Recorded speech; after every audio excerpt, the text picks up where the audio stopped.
قال الله تبارك وتعالى هل يستوي الذين يعلمون والذين لا يعلمون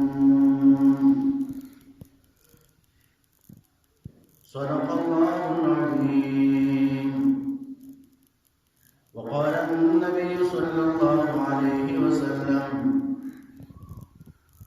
من قرأ حرفا من كتاب الله فله به حسنة والحسنة بعشر أمثالها لا أقول ألف لام ميم حرف ولكن ألف حرف ولام حرف وميم حرف أو كما قال رسول الله صلى الله عليه وسلم. محترم سامعين وأولئكم تاسو په دې جمعات کې چې کوم مجلس منعقد شوی دی دا د ختمونو په سلسله کې منعقد شوی دی. یو څو خبرې به مختصر شانتي وکړم. قرآن پاک دا د الله پاک یو کتابونه په ټول اسماني په خپل ځای باندې مرتبه وړي دي. خو د قرآن پاک مرتبه د ټول اوچته ده. لکه څنګه چې د نبی رسول الله والسلام فضیلت په دې خلکو باندې اوچت دی، په دې امتیانو باندې او په تمام مخلوق باندې، دغه رنګه د قرآن پاک فضیلت دا چې کوم په ټول کتابونو باندې داسې دی.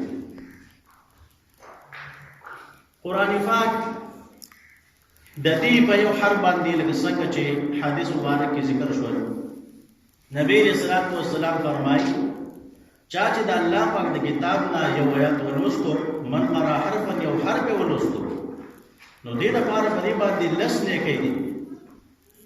او زه دا نه یم چې الف لام میم دا یو حرف دی، بلکې الف ځان نه حرف دی، لام ځان نه حرف دی، میم ځان نه حرف دی. څه مقصد چې په دې باندې به الله پاک ډېر نیکۍ ورکوي په الف لام میم باندې. نو په قرآن پاک کې بیا شپږ زره شپږ سوه شپږ شپېته علما لیکي وایي دا آیتونه دي.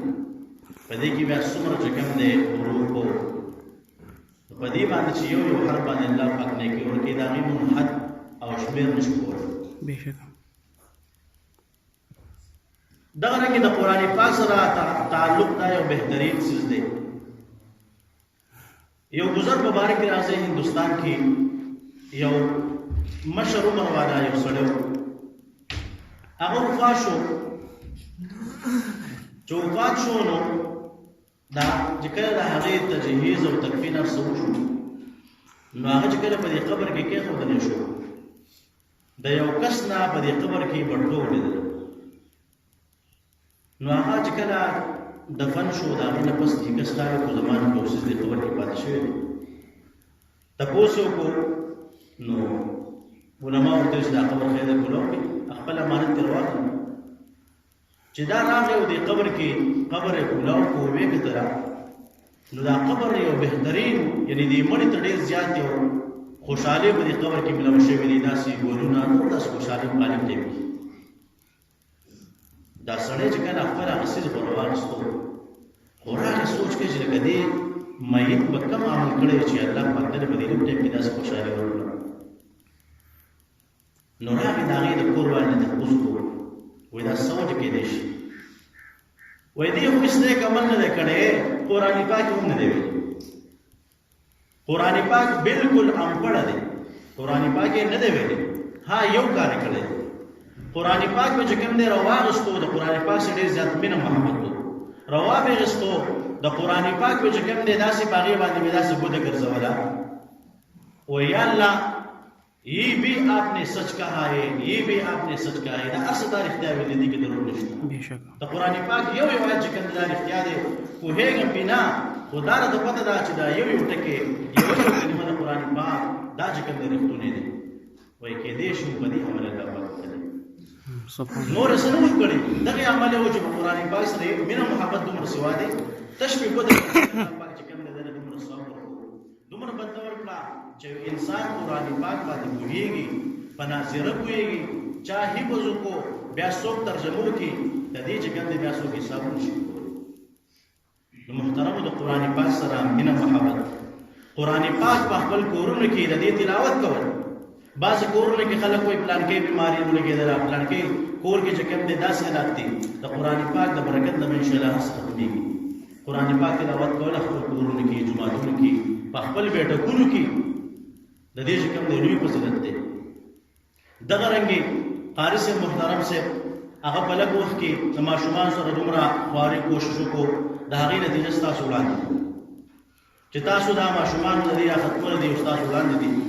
نو د علماو طلباو سره چې کوم دی مینه محبت کول، د دوی قدر کول، د دوی عزت کول، د دوی سره چې کوم دی احترام سره ناسته پاسته کول.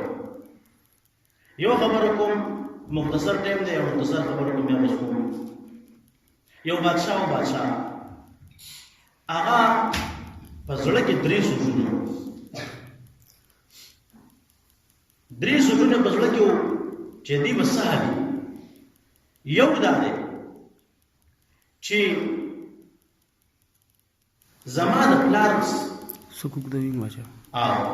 زما والد صاحب چې کوم دی چې هغه زه د هغې نه پیدا یم، زما د پلار چې کوم دی دا حقیقي زما پلار دی که نه دی، او زما حقیقي پلار څوک دی.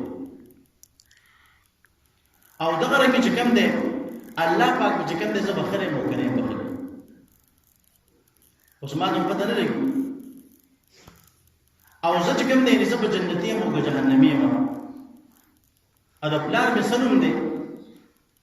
نو په یو موقع باندې چې کوم دی داسې یو طالب العلم دی او داسې په یو ځای کې شپې تیاره ده، یو ځای کې چې کوم دی هغه خپل رڼا خو ورسه نشته، بس داسې یو ځای ته یو ځای بل ځای ته ورځي چې خپل کوم سبق دی هغه یاد کړي. یو ځای کې رڼا کې چې کوم دی خپله کتاب ګوري یا قرآن پاک، بل ځای کې د بادشاه دا وکړو سګې لانکیا دغه رنګې چې کوم دی سبق یادو، ولې په زما خپل رڼا نشته یو ځای بل ځای کې. بادشاه حکم وکړو داسې کار دی چې خپل ماته خلکو ته د رڼا تاسو بهترین انتظام وکړئ چې دا یو ځای بل ځای ته نه ګرځي، په خپل رڼا کې چې کوم دی سبق وایي. هغې نه ښه بهترین دا هغه وخت مناسب چې کوم دی د خپل رڼا باندې اوس وکړو چې په دې رڼا کې به چې کوم دی دا سبق وایي، ته به یو ځای بل ځای ته رڼا ته نه ګرځي. بیا چې کوم دی نبی علیه السلام چې کوم دی په یو وخت کې به خوب کې ولیدل نبی علیه السلام. او دریم نمبر د دې دا شکو چې دا علما دا د پیغمبرانو پیغمبر اسلام وارثان دي که نه دي، او د انبیاء وارثان دي که نه دي.